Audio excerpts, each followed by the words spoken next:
चलिए good morning सभी को, गुड मॉर्निंग। चलिए आवाज़ आ रही है, एक बार क्लियर कर दीजिए। आवाज़ आ रही हो तो एक बार क्लियर कर दीजिए, हम लोग क्लास को स्टार्ट करते हैं। ये तो चलिए तो स्टार्ट करते हैं। यहाँ पर आपका क्वेश्चन दिया गया है, निम्न में से किन मुगल सम्राटों ने स्वयं अपनी आत्मकथा लिखी थी। तो चलिए बताइएगा कि कौन से ऐसे मुगल सम्राट थे जिन्होंने अपनी स्वयं की आत्मकथा लिखी। चलिए यहाँ पर जवाब आ रहा है ऑप्शन, यहाँ पर लगभग सभी का आ गया है बी नंबर। कह रहे हैं ऑप्शन बी हो जाएगा आपका बाबर और आपका जहांगीर। तो जवाब बिल्कुल आपका सही है, बाबर और जहांगीर ऐसे आपके मुगल शासक रहे हैं जिन्होंने अपनी आत्मकथा खुद आपकी लिखी है ना। बाबर ने लिखी है तुर्की भाषा में, कौन सी भाषा में, तो आपकी तुर्की भाषा में लिखा है बाबरनामा, है ना, बाबरनामा रचना किया है। और जहांगीर की बात करें तो जहांगीर ने फारसी भाषा में तुजुक ए जहांगीरी लिखी है ना। तो दोनों को याद रखिए, बाबर ने तुर्की भाषा में बाबरनामा लिखा है और जहांगीर ने फारसी भाषा में तुजुक ए जहांगीरी लिखा है, ठीक है ना। तो चलिए स्टार्ट करते हैं, अगले पॉइंट की ओर आते हैं। पॉइंट आपसे अगला पूछा गया है, कह रहा है, चलो इसको ऊपर कर देते हैं। चित्रकारी किसके शासनकाल के दौरान अपने उच्चतम स्तर पर पहुंची। चलिए बताइए, चित्रकारी किसके शासनकाल के दौरान अपने उच्चतम स्तर पर पहुंची थी। चलिए जय हिंद। चलिए तो बताइएगा, यहाँ पर जवाब आ रहे हैं यहाँ पर सी नंबर। तो देखो पूछा गया है चित्रकारी और किसके समय में, तो ऑप्शन सी हो जाएगा यहाँ पर आपका जहांगीर के समय। किसके समय, तो जहांगीर के समय मुगल काल में चित्रकला जो आपकी थी वो आपकी चरम पर पहुंची थी, अर्थात उच्चतम पर पहुंची थी, ठीक है। चलिए आगे बढ़ते हैं, क्वेश्चन आपसे अगला पूछा गया है। यहाँ पर दिया गया है कि वह कौन सी पहली मुगल इमारत है जो शुद्ध संगमरमर से बनी है। चलिए बताइएगा, अच्छे अच्छे क्वेश्चन आपके हैं, आज के क्वेश्चन बहुत ही अच्छे हैं। तो यहाँ पर बताइए जल्दी से कि वह कौन सी मुगल इमारत है जो शुद्ध संगमरमर से बनी है, जो शुद्ध संगमरमर से बनी है। चलिए यहाँ पर जवाब आ रहा है ऑप्शन, यहाँ पर आपका आ गया है आपका सी नंबर। तो देखिए इसका राइट आंसर आपका हो जाएगा शेख सलीम चिश्ती की दरगाह। किसकी है, शेख सलीम चिश्ती की दरगाह है जो शुद्ध संगमरमर से बनी हुई आपकी है, ठीक है ना, याद रखिएगा। और यहाँ पर आते हैं, कहाँ पर आपके हैं, तो आपके बुलंद दरवाजा जहाँ पर है ना, अकबर द्वारा ये बनाया गया था फतेहपुर सीकरी में, तो ऑप्शन सी हो जाएगा। अगला क्वेश्चन आपसे दिया गया है, शिवाजी को पकड़ने के लिए औरंगजेब द्वारा किस जनरल को भेजा गया था। चलिए बताइएगा, चलिए साथियों जवाब दीजिए कि शिवाजी को पकड़ने के लिए औरंगजेब द्वारा किस जनरल को भेजा गया था। चलिए यहाँ पर जवाब आ रहा है ऑप्शन, यहाँ पर कुछ लोगों ने जवाब दिया है यहाँ पर डी नंबर। तो देखो जी बिल्कुल जवाब सही है, शिवाजी को पकड़ने के लिए औरंगजेब ने भेजा था किसे, शाइस्ता खां को, जो कि उनके क्या थे, मामा थे, है ना। शाइस्ता खां औरंगजेब के क्या थे, मामा थे, ठीक है ना। और इन्हें दक्षिण का सूबेदार नियुक्त किया गया था। तो ऑप्शन क्या हो जाएगा यहाँ पर डी नंबर आपका सही हो जाएगा, ठीक है ना। चलिए आते हैं अगले क्वेश्चन की ओर। क्वेश्चन आपसे अगला पूछा गया है, कह रहे छत्रपति शिवाजी किस मराठा घराने से संबंधित हैं। छत्रपति शिवाजी किस मराठा घराने से संबंधित हैं, भोसले से, गायकवाड़ से, होलकर से या सिंधिया से। चलिए 84 का जवाब देना है। तो आपको पता है भोसले परिवार से संबंधित हैं, ऑप्शन क्या बनेगा यहाँ पर, ये नंबर आपका हो जाएगा। अब शिवाजी की अगर बात आई है तो यहाँ से 2-3 पॉइंट आप बन जाते हैं कि जन्म इनका कब हुआ था, तो आपके 1627 ईस्वी में, ठीक है, 1627 ईस्वी में मराठा परिवार में हुआ था। माता जी का नाम जीजाबाई थी और पिताजी का नाम साजी भोसले थे, ठीक है। इनका राज्याभिषेक कब हुआ था, तो ये भी डेट पूछा जाता है। तो ये डेट आपकी है 1674 में इन्होंने अपना राज्याभिषेक कराया था और छत्रपति की उपाधि भी धारण कराया था। इनकी राजधानी पूछ लिया जाता है कि इनकी राजधानी क्या थी शिवाजी की, तो शिवाजी की राजधानी क्या थी, रायगढ़ थी, ठीक है, क्या थी, रायगढ़ थी, क्योंकि क्वेश्चन आपके बनते ही बनते हैं, ठीक है ना। और इनका जो जन्म हुआ था वो शिवनेरी के दुर्ग में हुआ था। कहाँ हुआ था, शिवनेरी के दुर्ग में हुआ था। शिवनेरी के दुर्ग कहाँ पड़ता है, आपके पुणे में पड़ता है, ठीक है। तो यही क्वेश्चन इनसे बनेंगे। तो आते हैं अगले क्वेश्चन। क्वेश्चन दिया है कि पेशवा प्रथम का ब्रिटिश द्वारा किस पेशवा के काल में समाप्त की गई। मतलब जो पेशवा प्रथा थी, माफ करिए प्रथम नहीं है, पेशवा प्रथा, जो पेशवा प्रथा थी वो किस ब्रिटिश द्वारा किस पेशवा के काल में समाप्त की गई थी। चलिए तो पेशवा प्रथा की जो समाप्ति हुई थी ये आपके बाजीराव सेकंड, किसके समय भाई, तो बाजीराव सेकंड के समय, अर्थात जो आपके थे बाजीराव द्वितीय के समय कह सकते हैं ये समाप्त आपकी हो गई थी, ठीक है ना। और आते हैं अगले क्वेश्चन को। और क्वेश्चन आपसे अगला पूछा गया है, दिया गया है आपके, वह अंतिम हिंदू राजा जिसने हिंदू स्वराज स्थापित करने में कुछ हद तक सफलता पाई थी। कह रहे हैं हिंदू समाज स्थापित करने में कुछ हद तक सफलता पाई थी, ये आपसे कौन जवाब हो जाएगा। चलिए यहाँ पर जवाब सही क्या हो जाएगा, तो देखो यहाँ पर आपका जवाब हो जाएगा ऑप्शन राइट आपका यहाँ पर ये नंबर, छत्रपति शिवाजी या अंतिम हिंदू राजा जिसने हिंदू स्वराज, है ना, क्या हिंदू स्वराज स्थापित करने में कुछ हद तक देखा जाए तो आपकी सफलता यहाँ पर प्राप्त किया था। ऑप्शन क्या हो जाएगा, ए नंबर आपका राइट हो जाएगा, ठीक है ना। चलिए आते हैं अगले क्वेश्चन को। और क्वेश्चन आपसे अगला पूछा गया है कि छत्रपति शिवाजी किस मराठा घराने से संबंधित हैं। चलिए यहाँ पर जवाब देते रहिए, फटाफट जवाब देते रहिए। जो लोग पहली बार जुड़े हैं तो भाई वीडियो को लाइक शेयर भी करते रहिए, ठीक है। जितने लोग जुड़े हैं तो वीडियो को लाइक शेयर भी करते रहिए। चलिए यहाँ पर पूछा गया है, कुछ लोग जवाब दे रहे हैं। यहाँ पर आपका 87 नंबर में ए नंबर आपका हो जाएगा। छत्रपति शिवाजी किस मराठा घराने से? तो आपके भोसले घराना से। कहाँ से? भोसले घराना से। ऑप्शन क्या हो जाएगा? ए नंबर आपका जवाब राइट हो जाएगा। अभी अभी हमने आपको बताया भी था कि 1627 ईस्वी में मराठा परिवार में हुआ था। 1674 में राज्याभिषेक हुआ था, ठीक है ना। और रायगढ़ इनकी क्या थी? राजधानी थी। और शिवनेरी के दुर्ग में इनका जन्म हुआ था। चलिए आते हैं अगले क्वेश्चन को। क्वेश्चन आपसे अगला पूछा गया है, निम्नलिखित में से किन सम्राटों के शासनकाल में भारत का पहला रुपया मुद्रित हुआ था? चलिए बताइएगा, भारत का पहला मुद्रा जो रुपया है मुद्रित हुआ था किन सम्राटों के शासनकाल में हुआ था? तो यहाँ पर आपका जवाब क्या हो जाएगा? ऑप्शन सी हो जाएगा आपके शेरशाह सूरी। किसके समय? शेरशाह सूरी। ऑप्शन आपका सी हो जाएगा राइट। नेक्स्ट क्वेश्चन यहाँ पर दिया गया है, कह रहा है आपसे यहाँ पर कि हल्दी घाटी का युद्ध सन 1576 में किनके बीच लड़ा गया था? तो बताइएगा, सभी को पता होगा जो हल्दी घाटी का युद्ध हुआ था वो किसके बीच हुआ था? महाराणा प्रताप और अकबर के बीच में हुआ था, है ना। महाराणा प्रताप और अकबर के बीच हुआ था। चलिए बताइए, हल्दी घाटी कहाँ पड़ता है? ये हल्दी घाटी पड़ता कहाँ है? कोई बताएगा? इतने लोगों में जितने लोग जुड़े हैं तो यहाँ पर बताइएगा कि हल्दी घाटी कहाँ पड़ता है, कौन सी स्टेट में पड़ता है, कौन से राज्य में पड़ता है? तो याद रखिए, ये पड़ता है आपके राजस्थान में। कहाँ पर पड़ता है भाई? राजस्थान में पड़ता है, याद रखिएगा। और ये युद्ध हुआ था 18 जून को। कब हुआ था? मतलब गर्मी के महीने में 18 जून 1576 को हुआ था। मेवाड़ के जो थे राणा प्रताप और मुगल शासक थे अकबर के बीच। चलिए आते हैं अगले क्वेश्चन को। और क्वेश्चन आपसे अगला पूछा गया है कि अगला क्वेश्चन दिया गया है, कह रहा आपसे कि प्रसिद्ध चित्रकार मीर सैयद अली चित्रकारी हेतु किस मुगल शासक के सहयोगी थी? यहाँ पर देखो, एक चित्रकार थे, है ना। नाम क्या है? मीर सैयद अली चित्रकारी। और ये किस मुगल शासक के सहयोगी थे? ये सहयोगी थे आपके ऑप्शन डी, आपके हुमायूं के सहयोगी थे। इसका जवाब जो बनेगा वो आपका बनेगा डी, हुमायूं के थे। ठीक है, किसके थे आपके? तो हुमायूं के सहयोगी थे। याद रखिए, हुमायूं के सहयोगी थे, ठीक है ना। और इन्होंने कह सकते हैं कि मिलकर मुगल चित्रकला की नींव रखी थी।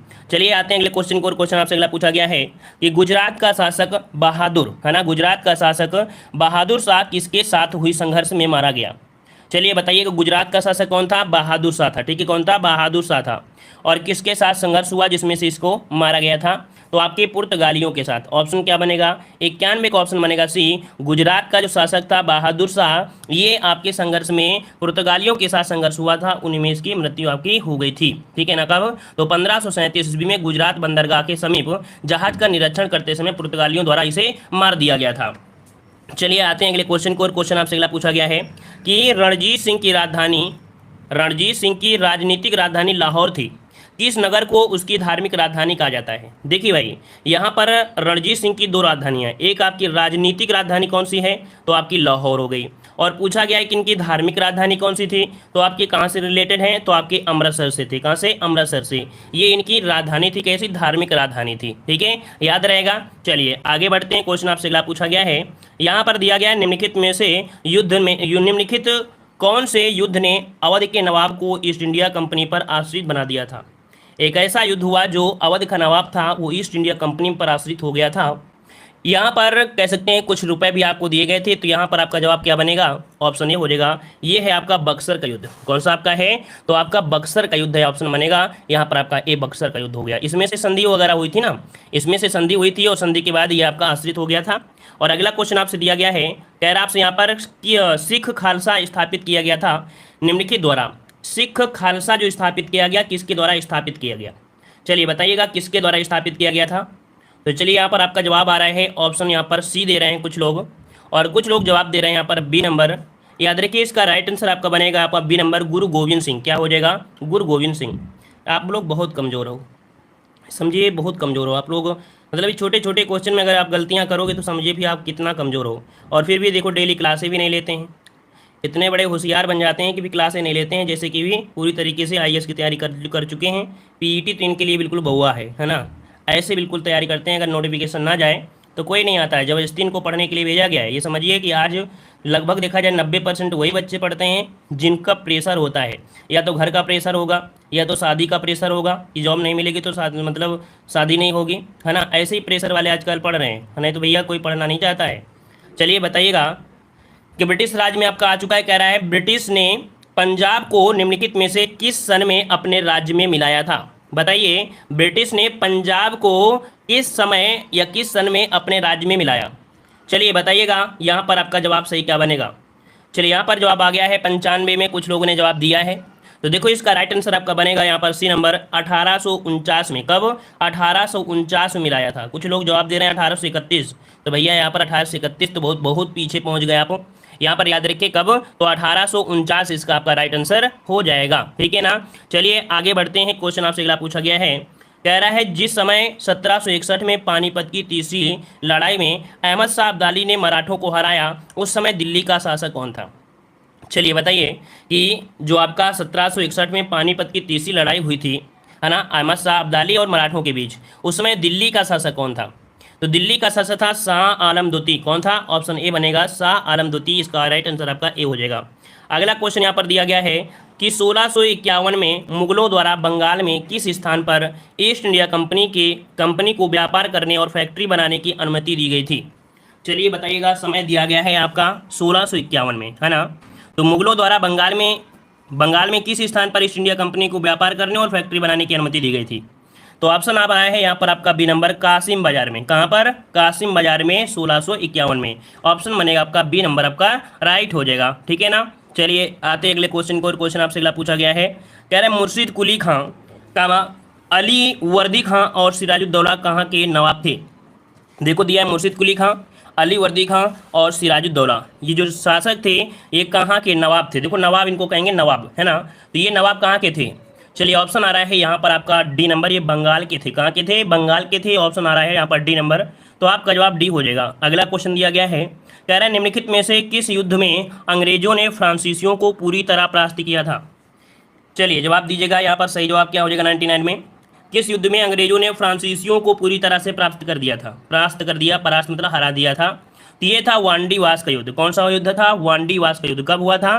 तो 1760। डेट याद रखिए क्योंकि ये ईस्वी में पूछी जाती है। तो 1760 ईस्वी में अंग्रेजों और फ्रांसीसियों के बीच आपका निर्णायक युद्ध रहा था, जिसमें से फ्रांसीसी क्या हो गए थे? पराजित हो गए थे। ठीक है।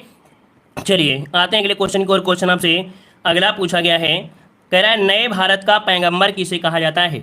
नए भारत का पैगंबर किसे कहा जाता है? चलिए नए भारत का पैगंबर किसे कहा जाता है? तो कुछ यहाँ पर विद्वान साथी जवाब दे रहे हैं ऑप्शन सी। कह रहे हैं ऑप्शन सी हो जाएगा राजा राम मोहन राय। तो आपका जवाब बिल्कुल सही है। राजा राम मोहन राय को भारतीय पुनर्जागरण का पिता, भारतीय राष्ट्रवाद एवं नए भारत का पैगंबर कहा जाता है। इन्हें नव प्रभात का तारा भी कहा जाता है। इन्हें नव जागरण का अग्रदूत भी कहा जाता है। बहुत नामों से जाने जाते हैं आपके राजा राम मोहन राय। ठीक है।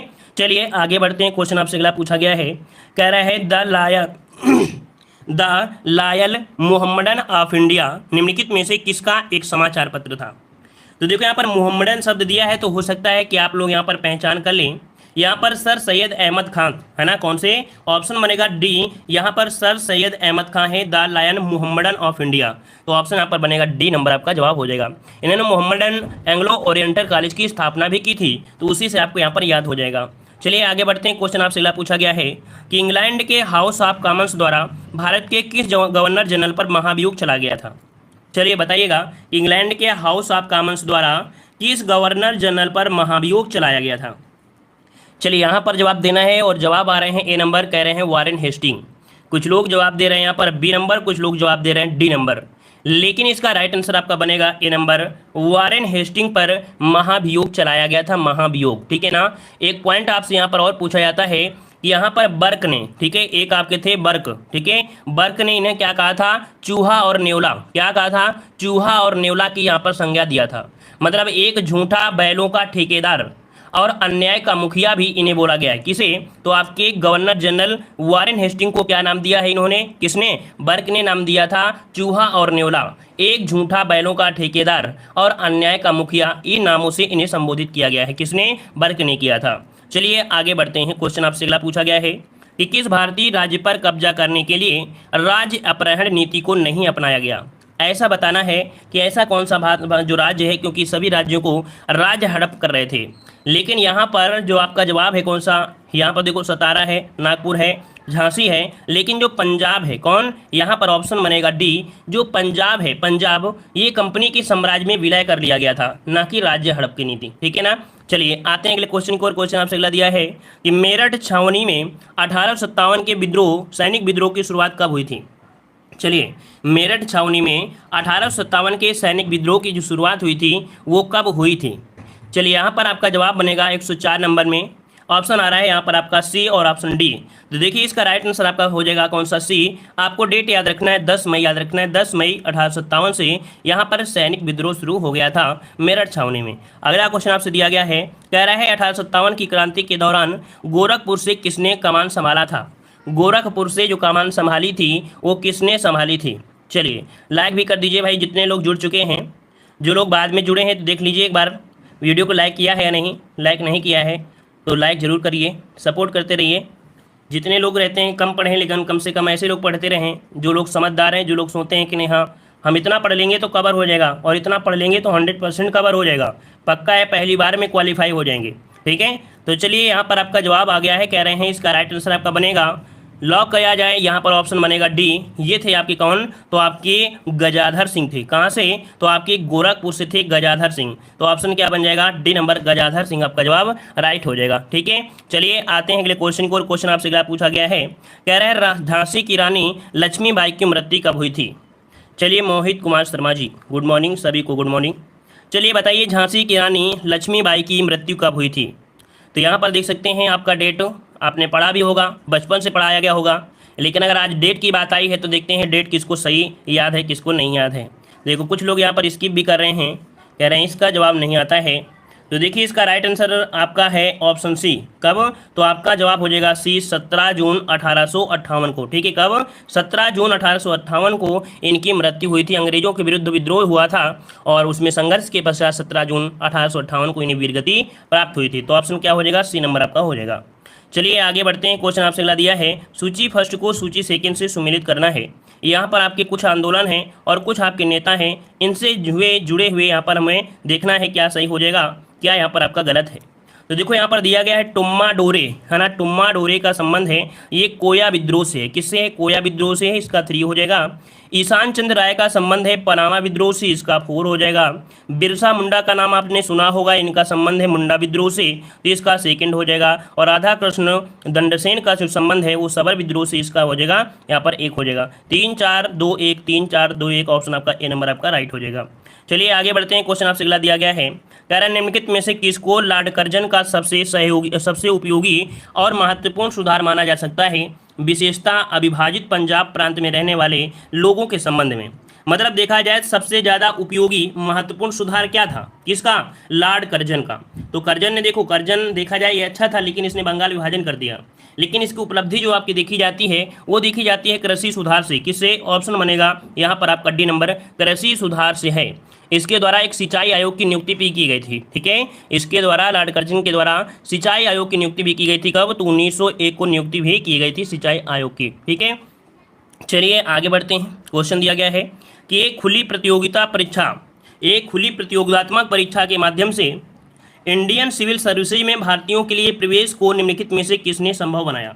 तो देखो यहाँ पर खुली परीक्षा जो आपकी थी, है ना, जो आपकी प्रतियोगी परीक्षाएं होती हैं, तो इनकी जो शुरुआत हुई थी वो किसने शुरुआत कराया था। तो यहाँ पर ऑप्शन आ रहा है डी और ऑप्शन यहाँ पर डी आ रहा है, कह रहे रिपन ने कराया था। तो भैया यहाँ पर कुछ लोग डलहौजी बोल रहे हैं, तो बहुत बहुत धन्यवाद। देखते हैं यहाँ पर सही जवाब क्या बनेगा। तो ऑप्शन आपका बनेगा ऑप्शन यहाँ पर आपका बी, डलहौजी ने कराया था। याद रखिएगा कि आपके चार्टर एक्ट आपका आया था 1853, है ना, 1853 चार्टर एक्ट में यहाँ पर सिविल सर्विसेज में नियुक्तियों के लिए प्रतियोगात्मक परीक्षा की व्यवस्था की गई थी और उस समय कौन थे, तो आपके डलहौजी थे। तो ऑप्शन क्या बनेगा, यहाँ पर आपका बी हो जाएगा। आप समझ सकते हैं कि आप लोगों को हिस्ट्री कितनी तैयार है और हमने यहाँ पर क्रम से बिल्कुल पढ़ा रहे हैं, तो आप लोग क्रम से पढ़ लेंगे तो याद रखिए बहुत बेहतरीन हो जाओगे। नहीं अगर इस प्रकार के अगर क्वेश्चन आपने गलती कर दिया तो फिर भाई क्या होगा, है ना, ये उम्मीद में पानी फिर जाएगा। चलिए बताइए कि किस चार्टर एक्ट से चीन के साथ ईस्ट इंडिया कंपनी का व्यापार एकाधिकार समाप्त हुआ। तो बताइएगा चीन के साथ जो ईस्ट इंडिया कंपनी का व्यापार चल रहा था, ये व्यापार जो समाप्त हुआ वो कौन से एक्ट के तहत समाप्त हुआ था। तो ये था आपका 33, कौन सा, तो चार्टर एक्ट 1833 के तहत ये आपका समाप्त हुआ था। ऑप्शन आपका सी राइट हो जाएगा। चलिए आगे बढ़ते हैं। क्वेश्चन आपसे अगला दिया गया है कि हैदराबाद के निजाम द्वारा पहली सहायक संधि हस्तांतरित की गई थी। तो देखिए यहाँ पर दिया गया है कि हैदराबाद के निजाम द्वारा पहली सहायक संधि स्वीकार की गई थी, है ना, जो कि वेलिजली के द्वारा आपकी शुरुआत की गई थी, सहायक संधि स्वीकार की थी और पहला राज्य बना था आपका हैदराबाद। तो यहाँ पर आपका कब, तो ऑप्शन बनेगा यहाँ पर बी नंबर आपके 1798 ईस्वी, 1798 ईस्वी में आपका हुआ था, ठीक है ना। और हैदराबाद की फिर मैसूर हुआ था। हैदराबाद के बाद 1799 में मैसूर हुआ था। हमने कल बताया भी था कि सेकंड कौन था, सेकंड आपका मैसूर था, ठीक है, मैसूर था। फिर इसके बाद अवध था 1801 में, अवध, ठीक है। चलिए आगे बढ़ते हैं। क्वेश्चन आपसे अगला पूछा गया है, बक्सर के युद्ध के बाद ईस्ट इंडिया कंपनी मुगल सम्राट को प्रति वर्ष का भुगतान करने के लिए सहमति हुई। तो चलिए यहाँ पर बताइए, बक्सर का युद्ध हुआ था और उस युद्ध में ईस्ट इंडिया कंपनी मुगल सम्राट को प्रति वर्ष कितने रुपए देने के लिए सहमति यहाँ पर किया था। तो चलिए क्वेश्चन आपका सभी का आ रहा है, ऑप्शन बी आ रहा है 26 लाख। तो जवाब आपका बिल्कुल सही है, यहाँ पर 26 लाख आपका जवाब बिल्कुल सही जवाब यहाँ पर आपका राइट हो जाएगा, ठीक है। चलिए आगे बढ़ते हैं। क्वेश्चन आपसे अगला पूछा गया है, कह रहा है निम्नलिखित में से सही सुमेलित करना है। यहाँ पर देख सकते हैं आपके कुछ दिए गए हैं गवर्नर जनरल और उनसे संबंधित यहाँ पर आपका शासन। तो देखिए यहाँ पर जो दिया गया है रॉबर्ट क्लाइव, रॉबर्ट क्लाइव किस लिए जाने जाते हैं, तो बंगाल में द्वैध शासन के लिए, इसका हो जाएगा 3 है ना, इसका 3 हो जाएगा। फिर विलियम बेंटिंक तो आप लोग जानते होंगे अंग्रेजी शिक्षा के लिए आपके हैं, तो इसका आपका हो जाएगा 4। चार्ल्स मेटकाफ है ना, इनका संबंध किससे है, तो प्रेस प्रतिबंधों को हटाना, ये चार्ल्स मेटकाफ का सबसे बड़ा अहम रोल था, इसका 1 हो जाएगा। और लॉर्ड कर्जन तो जानते हैं बंगाल विभाजन, तो इसका आपका 2 हो जाएगा। तो बन गया है 3 4 1 2। तो देखते हैं कई ऑप्शन है, 3 4 1 2 ऑप्शन मिल चुका है, ऑप्शन आपका ए राइट हो जाएगा। चलिए आगे बढ़ते हैं। क्वेश्चन आपसे अगला पूछा गया है कि स्तंभरारी बंदोबस्त किसने लागू की थी, स्तंभरारी बंदोबस्त किसने लागू किया था। चलिए बताइएगा कि स्तंभरारी बंदोबस्त लागू जो किया किसने किया, तो यहाँ पर ऑप्शन सी हो जाएगा लॉर्ड कॉर्नवालिस ने। किसने, ऑप्शन सी लॉर्ड कॉर्नवालिस ने भू राजस्व की स्थायी बंदोबस्त प्रणाली का प्रारंभ किया था। इसे स्तंभरारी, जागीरदारी, मालगुजारी, बिस्वेदारी आदि नामों से जाना जाता है। क्या नाम से जानते हैं इसे, तो देखो इसके बहुत नाम है, क्या क्या नाम है, स्तंभरारी है, जागीरदारी है, मालगुजारी है और बिस्वेदारी, ये इन नाम से जाना जाता है। और ये बंगाल, बिहार, उड़ीसा, उत्तर प्रदेश के वाराणसी तक ये आपका फैला था। चलिए आगे बढ़ते हैं। क्वेश्चन आपसे अगला पूछा गया है, कह रहा आपसे अंग्रेजी भारतीय सेना में चर्बी वाले कारतूसों से चलने वाली एनफील्ड राइफल कब शामिल की गई। चलिए बताइए, अंग्रेजी भारतीय सेना में जो चर्बी वाले कारतूस थे इन्हें जो शामिल किया गया वो कब शामिल किया गया था, किसी को डेट याद है यहाँ पर। चलिए तो डेट यहाँ पर कुछ लोग जवाब दे रहे हैं सी, कुछ लोग जवाब बी, कुछ लोग डी, मतलब इसमें से किसी को क्लियर नहीं है। और ऐसे ही पॉइंट पर फोकस करना है, याद रखिएगा। ऐसे अगर टेस्ट पेपर लगाते हैं तो आप सफलता मिलेगी। यहाँ पर दिसंबर 1856 में जवाब बन जाएगा बी नंबर। अगला क्वेश्चन आपसे दिया गया है, कह रहा आपसे यहाँ पर मंगल पांडे की घटना घटित हुई थी। मंगल पांडे की जो घटना घटित हुई थी ये आपकी कहाँ पर घटित हुई थी। इस प्रश्न का जवाब आप सभी को कमेंट बॉक्स में कमेंट करना होगा, ठीक है। इस प्रश्न का जवाब आप सभी लोग कमेंट बॉक्स में कमेंट करिए कि घटना कहाँ घटित हुई थी। और जो लोग बाद में जुड़े हैं तो एक बार के धन्यवाद।